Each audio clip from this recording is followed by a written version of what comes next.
Space, इस तरह की करेक्शन के बाद एक्यूमुलेशन के बढ़िया मौके हैं, तो फिर एक्सपर्ट्स के रडार पे आईटी क्यों नहीं आ रहा?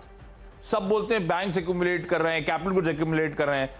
ज्यादातर लोगों ने कभी आईटी एक्यूमुलेट करने की ऑफ लेट बात नहीं करी। हम और आप जरूर चर्चा करते हैं कि पिटे हुए स्टॉक्स हैं, आईटी तो हमेशा कमा के दिया है, पर उसके पीछे कुछ रैशनल्स भी चल रहे हैं।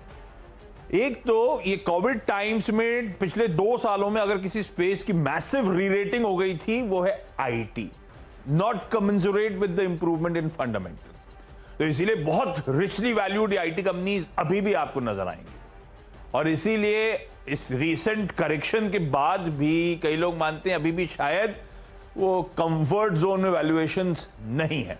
अब उसके ऊपर ये पहली चीज हो गई इशू। उसके ऊपर दूसरा इशू ये है कि मार्जिन्स की हेडविंड्स अभी भी बहुत स्ट्रांग है। इस क्वार्टर नंबर्स में सब कंपनियों ने एक्सपेक्टेंस से ज्यादा मार्जिन कॉन्ट्रैक्शंस होते हुए दिखाए। और तीसरा पॉइंट सामने इसीलिए एक और डर बना हुआ है, डर कह लीजिए या कॉशियस स्टैंस इसलिए बना हुआ है क्योंकि सेकेंड हाफ में इस साल के सब जानते हैं कि वो जो स्लो डाउन के फियर्स हैं और प्रोफाउंड होंगे, क्योंकि सब, चाहे वो यूरोजोन में ईसीबी हो, चाहे वो बैंक ऑफ इंग्लैंड यूके के लिए हो, या फिर यूएस में फेड हो, सब अपनी एग्रेसिव रेट हाइक का स्टैंस कंटिन्यू करेंगे। तो वो स्लो डाउन का इंपैक्ट लैग के साथ आता है और सेकेंड हाफ में वो स्लो डाउन का इंपैक्ट आएगा। अब उसके बाद ये गेस करना बड़ा मुश्किल है कि कितना डिस्क्रिशनरी, कितना नॉन डिस्क्रिशनरी आईटी का स्पेंड रिड्यूस होगा। तो ये सब कंसर्न्स के बीच में इसीलिए आप देखने रह रहे कि आईटी कोई ज्यादा एक्यूमुलेशन नहीं हो पा रहा है इन स्पेस में। रखिए इन्फोसिस को, रखिए विप्रो को रडार पे, शायद दोनों आज पॉकेट्स आज वीकनेस के साथ ट्रेड करें। ये हो गए 2। इसी में एक और आईटी जोड़ रहा हूं मिड कैप स्पेस से, टाटा एलेक्सी। टाटा एलेक्सी इसीलिए, ये सब हम जानते हैं वैल्यूएशंस रिच है। मेरे ख्याल से फ्राइडे को एक ब्रोकरेज रिपोर्ट भी आई थी जो सुमित ने हाईलाइट करी थी, ब्रोकरेज का नाम भी याद नहीं मुझे, 3900 तक के टारगेट्स की बात कर दी थी।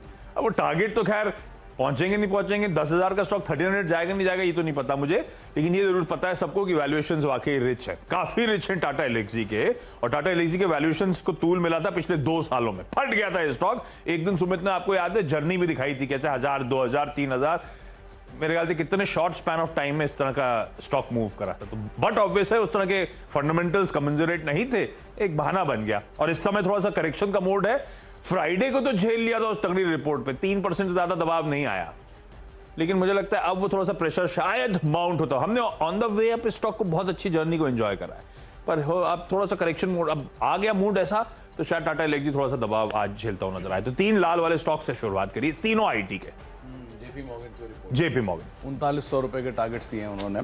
खैर अब जो मेरी तरफ से अगले कुछ नाम है उसमें एक नाम है इंगरसॉल रैंड। इसका पहले भी मैं जिक्र कर चुका हूं, तब भी ये स्टॉक में एक बढ़िया मूव था और अभी भी ये तेजी जो बनी है इसमें शायद कंटिन्यू कर सकती है, क्योंकि ये कैपिटल गुड स्पेस की जो बाइंग है और उसमें जो तड़का दूसरी तरफ आप लगाना चाहेंगे तो मल्टीनेशनल कंपनीज का भी है।